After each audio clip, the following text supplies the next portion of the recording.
এবার নতুন আপডেট চলে এলো বিপিএল 2025 নিয়ে। আগামী বিপিএল 2025-এর জন্য প্লেয়ার্স ড্রাফটের তারিখও নির্ধারণ করা হয়ে গিয়েছে। সেপ্টেম্বরের প্রথম সপ্তাহে ঢাকার রেডিসনে বসবে প্লেয়ার্স ড্রাফট। ইতোমধ্যে দলগুলোকে নিজেদের নিশ্চিত করার চিঠিও পাঠিয়েছে বিসিবি থেকে, কিন্তু ঢাকা, রংপুর, সিলেট, খুলনা ও চট্টগ্রাম ইতোমধ্যে চিঠির জবাবে লিখেছেন তারা অংশগ্রহণ করতে চলেছে বিপিএল 2025-এ, কিন্তু এখনো কোনো চিঠির উত্তর পাওয়া যায়নি কুমিল্লা ভিক্টোরিয়ান্স থেকে। অর্থাৎ হয়তো কুমিল্লা ভিক্টোরিয়ান্স এবারে আগ্রহী নয় বিপিএল এ দল কিনতে, কেননা 2024 বিপিএল এ বিসিবির সাথে স্পন্সর ও গ্রাউন্ডের অর্থ নিয়ে কথা কাটাকাটি হয়েছিল।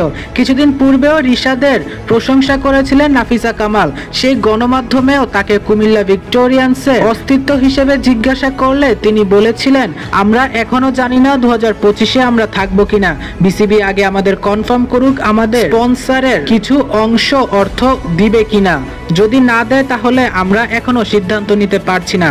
প্রিয় দর্শক, এখনো চিঠির রিপ্লাই দেয়নি কুমিল্লা ভিক্টোরিয়ান্স। কুমিল্লা ভিক্টোরিয়ান্স কি থাকবে 2025 বিপিএল এ, নাকি বিসিবির সাথে স্পন্সর ও গ্রাউন্ড কমিশন নিয়ে মনোমালিন্যের কারণে আর বিপিএল এ ফিরছে না কুমিল্লা ভিক্টোরিয়ান্স?